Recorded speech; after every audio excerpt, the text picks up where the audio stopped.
ਨਵਾਂਸ਼ਹਿਰ ਸਰਗਰਮੀਆਂ ਪ੍ਰੋਗਰਾਮ ਵਿੱਚ ਵਾਸਤੇ ਪ੍ਰਦੇਸੀ ਦੀ ਤਰਫੋਂ ਆਪ ਜੀ ਦਾ ਹਾਰਦਿਕ ਸਵਾਗਤ ਹੈ। ਪੇਸ਼ ਹੈ ਜ਼ਿਲ੍ਹਾ ਸ਼ਹੀਦ ਭਗਤ ਸਿੰਘ ਨਗਰ ਨਾਲ ਸੰਬੰਧਿਤ ਅੱਜ ਦੀਆਂ ਵਿਸ਼ੇਸ਼ ਸਰਗਰਮੀਆਂ। विधान सभा हल्का नवांशहर तो भारतीय जनता पार्टी के उम्मीदवार डॉक्टर पूनम मानक के हक दे विच अज सीनियर नेता अजीत सिंह गरेवाल नवांशहर विखे विशेष तौर पर पहुंचे। पत्रकार परदेसी की रिपोर्ट नवांशहर।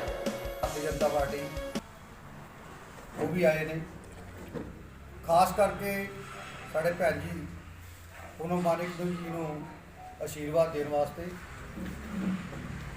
जिदा कि पिछले दिने पार्टी वालों बहुत ज़्यादा सक्रिय रहे हैं, तो अज तुहाडे नाल तुहानूं संबोधित करनगे, अपने विचार भी रखणगे। जे कोई क्वेश्चन तुसीं पुछना चाहो वो भी पूछ सकते हैं। सरदार अजीत सिंह जी करेगा।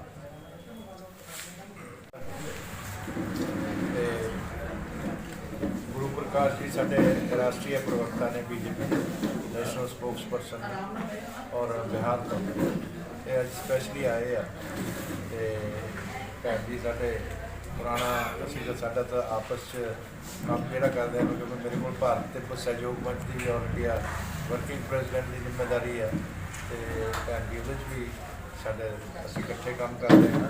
हाँ, तो मैं समझदा कि इन्हां दा संगठन के नाल जुड़े हुए हैं और बड़ा समर्पण है। और जिला प्रधान भी साडे बीजेपी के इत्थे जिस हालात के अंदर इन्होंने काम किया, जिस बहादुरी नाल, मैं समझदा कि महिलावां नूं जरूर अगे आना चाहिए और इस तरह का जज्बा भी होना चाहिए काम करने का जो इन्होंने दिखाया।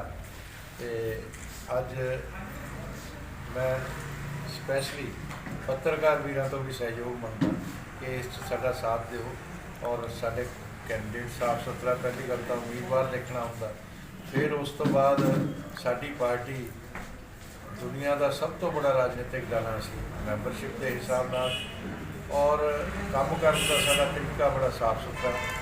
तो दूसरिया पार्टियां तो असीं हर पोस्ट बेहतर हाँ। साडा जिहड़ा युग पुरुष दीनदयाल उपाध्याय जी ने जिहड़ा विचार सानूं दिता, वो विचार आ कि जिहड़ा आखिरी व्यक्ति है जिहदे सिर ते छत नहीं, जिहदे तन ते कपड़ा नहीं, जिहदे पेट नूं रोटी नहीं, जदों तक उसका भला नहीं होएगा उदों तक देश का समाज का भला नहीं हो सकता।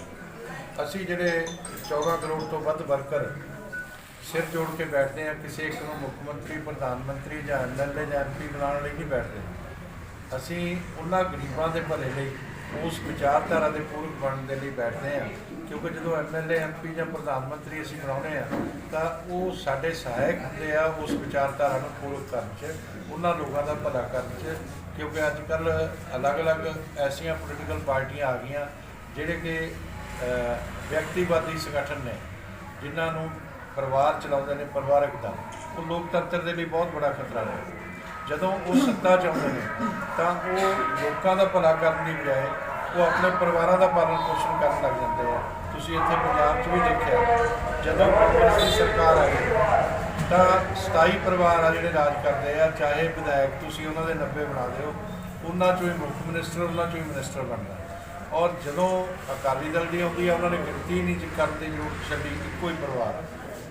तो इस करके भारतीय जनता पार्टी कोई भी सधारण कार्यकर्ता, किसी भी सधारण परिवार का बच्चा, किसान परिवार का, वो MLA भी हो सकता, MP भी हो सकता, मुख्यमंत्री भी हो सकता और प्रधानमंत्री भी हो सकता। इसलिए मैं समझदा कि ये पार्टी जिहड़ी है दूजिਆਂ तो असीं अलग हैगे, साडी सोच भी अलग है, साडा काम करने का तरीका अलग है, वो बेहतर।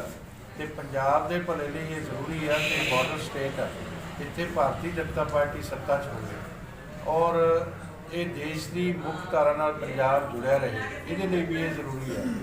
तो मैं ये समझदा कि इस दे पूरक बनने लई हर पंजाबी नूं इहदे योगदान पाउणा चाहिए।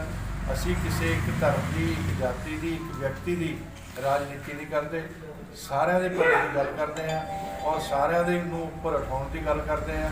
वो मैं तुहानूं पहले ही दस चुकिया कि साडी विचारधारा योग पुरुष दीनदयाल उपाध्याय जी ने एक आत्म मानव दर्शन सानूं दिता, उस नूं लैके असीं काम करते हैं। और पंजाब दा साडा विजन, असीं जिहड़ा इंफ्रास्ट्रक्चर आ हुण भी मोदी जी की जिहड़ी रैली इन्हां ने रोकी, ਉਸ ਦਿਨ 52,000 ਕਰੋੜ ਦੇ ਪ੍ਰੋਜੈਕਟ ਘੋਸ਼ਣਾਵਾਂ ਹੋਈਆਂ ਸੀ। 2 ਏਮਸ ਦਾ ਨੀਂਹ ਪੱਥਰ ਰੱਖਿਆ ਜਾਣਾ ਸੀ, ਆਲ ਇੰਡੀਆ ਮੈਡੀਕਲ ਇੰਸਟੀਚਿਊਟ। ਇੱਕ ਬਣ ਜੇ ਕਿਸੇ ਸਟੇਟ ਦੇ ਅੰਦਰ, ਉਹੀ ਬਹੁਤ ਮਰੀਜ਼ਾਂ ਨੂੰ ਜੋ ਧੱਕੇ ਖਾਣੇ ਪੈਂਦੇ ਆ, ਉਹ ਤੁਸੀਂ ਅਸੀਂ ਸਾਰੇ ਹੀ ਸਮਝਦੇ ਹਾਂ। ਅੱਜ PGI ਸਾਰੇ ਜਾਂਦੇ ਆ। 2 ਏਮਸ ਬਣਨੇ ਸੀ, ਇੱਕ PGI ਸੈਟੇਲਾਈਟ ਸੈਂਟਰ ਦਾ ਉਦਘਾਟਨ ਹੋਣਾ ਸੀ ਫਿਰੋਜ਼ਪੁਰ ਦੇ ਅੰਦਰ, ਔਰ ਤੀਸਰਾ ਜਿਹੜਾ ਸੁਪਰ ਐਕਸਪ੍ਰੈਸਵੇ ਜੰਮੂ ਤੋਂ ਕਟਰਾ ਤੱਕ, ਕਟਰਾ ਤੋਂ ਇੱਥੇ ਸ਼੍ਰੀ ਅੰਮ੍ਰਿਤਸਰ ਸਾਹਿਬ ਫਿਰ ਦਿੱਲੀ, ਉਸ ਦਾ ਵੀ ਉਸ ਦਿਨ ਸ਼੍ਰੀ ਗਣੇਸ਼ ਹੋਣਾ ਸੀ।